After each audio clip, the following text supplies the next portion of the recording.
बिस्मिल्लाहिर्रहमानिर्रहीम, बिस्मिल्लाहिर्रहमानिर्रहीम। आप लोग देख रहे हैं मेरा यूट्यूब चैनल बायोलॉजिक ब्रेकडाउन। आज हम फर्स्ट ईयर के जिस टॉपिक को पढ़ेंगे वो है वेसिकल्स। चैप्टर 1 सेल एंड सब सेलुलर ऑर्गेनल्स के डिफरेंट टॉपिक्स हम सब पढ़ चुके हैं। आज का जो हमारा टॉपिक है वो है वेसिकल्स।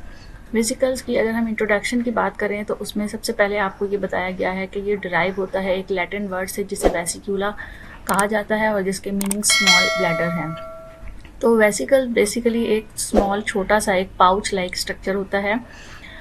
ये vesicles are small cell organelles that are present in cells. Small cell organelles है, छोटा सा एक सेल का ऑर्गेनल होता है जो कि सेल में मौजूद होता है। These organelles are small membrane enclosed sac, और ये ऑर्गेनल्स मेम्ब्रेन बाउंडेड ऑर्गेनल होता है, यानी मेम्ब्रेन के इर्द गिर्द इसके इर्द गिर्द जो है वो एक मेम्ब्रेन मौजूद होती है। A vesicle is a small structure within a cell consisting of fluid enclosed by a lipid bilayer. ये एक ऐसा स्ट्रक्चर होता है जिसके इर्द गिर्द मेम्ब्रेन मौजूद होती है और इसके अंदर फ्लूइड मौजूद होता है, और मेम्ब्रेन जो है वो लिपिड बाइलेयर की बनी हुई होती है। Vesicle consist of hydrophilic head and hydrophobic tell. Hydrophilic head और हाइड्रोफोबिक टेल से मुराद ये होता है कि हाइड्रोफिलिक हेड का मतलब ये होता है कि वाटर लविंग होता है, यानी वाटर इस पे आसानी से जो है वो एब्जॉर्ब हो जाता है, और हाइड्रोफोबिक का मतलब होता है कि पानी इसमें बाहर की तरफ जो है वो नहीं जा सकता, यानी जो उसकी टेल है वो हाइड्रोफोबिक होती है और जो उसका जो हेड है वो हाइड्रोफिलिक, पानी उसके इजीली जो है वो एब्जॉर्ब हो जाता है हेड के रास्ते। Many vesicles are made in Golgi complex and the endoplasmic reticulum or are made from parts of the cell membrane. बहुत सारे vesicles जो है वो गोल्जी कॉम्प्लेक्स से बनते हैं और एंडोप्लाज्मिक रेटिकुलम से बनते हैं, और parts of cell membrane by endocytosis, और जो एंडोसाइटोसिस का प्रोसेस होता है उससे जो है वो बनते हैं। Because vesicles are made of phospholipids, they can break off is and fuse with other membranous material.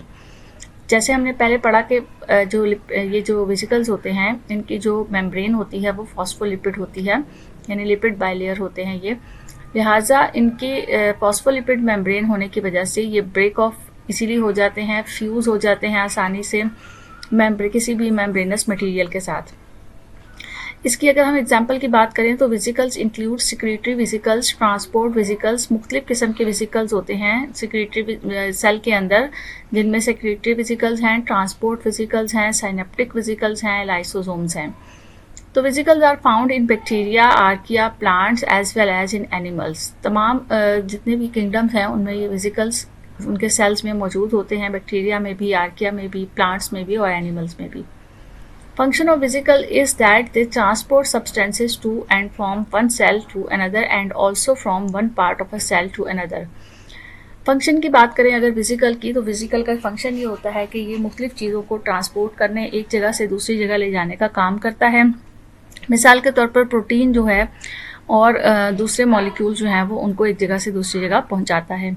The first step in vesicle transport is the formation of a vesicle by budding from the membrane. पहला step इसका ये होता है vesicle का अपना function perform करने का कि वो वेसिकल जो है वो एक बडिंग बना लेता है मेम्ब्रेन से, और vesicles are also involve in the metabolism, buoyancy control and enzyme storage. इसके साथ साथ उसके और मजीद फंक्शन ये बताए हैं कि ये मेटाबॉलिज्म में भी पार्टिसिपेट करता है, बियॉन्सी कंट्रोल, इसके साथ साथ इसके अंदर एंजाइम्स भी स्टोर होते हैं। They can also act as chemical reaction chamber. चूँकि इसमें बहुत सारे एंजाइम्स भी स्टोर होते हैं, मेटाबॉलिज्म का प्रोसेस भी हो रहा होता है, इसलिए ये जो है वो केमिकल रिएक्शन चैम्बर के तौर पर भी काम करता है। अब जो हमारा नेक्स्ट और वेरी इंपॉर्टेंट टॉपिक है वो है लाइसोसोम्स। तो मतलब क्या होता है? स्प्लिट हो जाना, किसी चीज़ का दो हिस्सों में डिवाइड हो जाना, और सोमा का मतलब होता है बॉडी, यानी किसी भी बॉडी का डिवाइड हो जाना जो है वो उसे लाइसोसोम्स कहा जाता है। तो these are single membranes spherical vesicles, they contain digestive और हाइड्रोलाइटिक एंजाइम्स। इसकी स्ट्रक्चर की बात करें अगर हम, तो लाइसोसोम्स जो है उसके गिर्द एक सिंगल मेम्ब्रेन होती है, इसकी शेप जो है वो स्फेरिकल होती है, और इसमें जो है वो डाइजेस्टिव और हाइड्रोलाइटिक एंजाइम्स मौजूद होते हैं।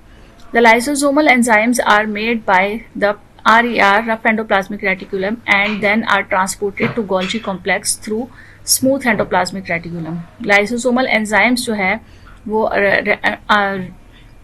लाइसोसोमल एंजाइम्स जो हैं वो रफ एंडोप्लाज्मिक रेटिकुलम से बनते हैं और ट्रांसपोर्ट हो जाते हैं गोल्जी कॉम्प्लेक्स के ज़रिए से स्मूथ एंडोप्लाज्मिक रेटिकुलम में। After modification these enzymes are release from the trans face Golgi complex के ट्रांसफेस से बाद में ये जब मॉडिफाइड हो जाते हैं तो ये एंजाइम्स रिलीज हो जाते हैं। सच वेसिकल्स आर कॉल्ड लाइसोसोम्स, और ये वेसिकल्स जो है लाइसोसोम्स कहलाते हैं। ये हमने जब गोल्जी कॉम्प्लेक्स का स्ट्रक्चर पढ़ा था तो उसमें हमने पढ़ा था सिस फेस से ये इंट्रोड्यूस होते हैं, उसके बाद इसमें प्रोसेस होता है और ट्रांस फेस से ये जो है वो रिलीज हो जाते हैं।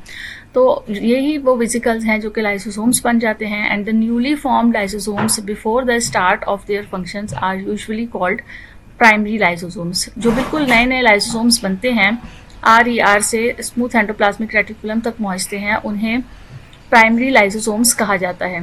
Plants and fungi certain vacuoles carry out enzymatic hydrolysis, a function shared by lysosomes in animal cells. Plants और फंजाई में ये जो वैक्यूल्स हैं ये इनमें एंजाइमेटिक हाइड्रोलाइसिस का प्रोसेस होता है और ये जो फंक्शन है ये शेयर्ड होता है लाइसोसोम्स में। In animal cells, lysosomes contain about 40 different digestive enzymes, जबकि animal cells में 40 किस्म के मुख्तलिफ digestive enzymes मौजूद होते हैं। And these enzymes can break down every major macromolecules of cells। और इन enzymes का function ये होता है कि ये कोई भी molecules जो हैं वो चाहे वो macromolecules हों उनकी breakdown में participate करते हैं। The content of the lysosomes are acidic। चूँकि लाइसोसोम्स जो है वो उनका काम ब्रेक डाउन करना होता है, लिसिस होता है, किसी चीज़ को ख़त्म करना होता है, तो इस लाइसोसोम्स का function content of the lysosomes are acidic. Lysosomes का जो कंटेंट लाइसोसोम्स के अंदर जो फ्लूइड होता है वो एसिडिक नेचर का होता है in order to perform its function, ताकि वो अपना फंक्शन जो है वो परफॉर्म कर सके। The lysosomes fuse with membrane bound vesicles that arises from any of these pathway, endocytosis, phagocytosis और ऑटोफैगोसाइटोसिस। लाइसोसोम्स जो है वो फ्यूज हो जाते हैं मेम्ब्रेन बाउंड वेसिकल्स के साथ, और ये मेम्ब्रेन बाउंड वेसिकल्स किसी भी पाथवे के जरिए से बने होते हैं, चाहे वो एंडोसाइटोसिस के जरिए से कोई वेसिकल बना है या फैगोसाइटोसिस के जरिए से बना है या फिर ऑटोफैगोसाइटोसिस के जरिए कोई वेसिकल बना है। The key function of lysosome is digestion and removal. Main जो फंक्शन है वो लाइसोसोम्स का वो ये है कि उसने डाइजेशन करनी है और जो वेस्ट मटीरियल है उसको रिमूव करना है।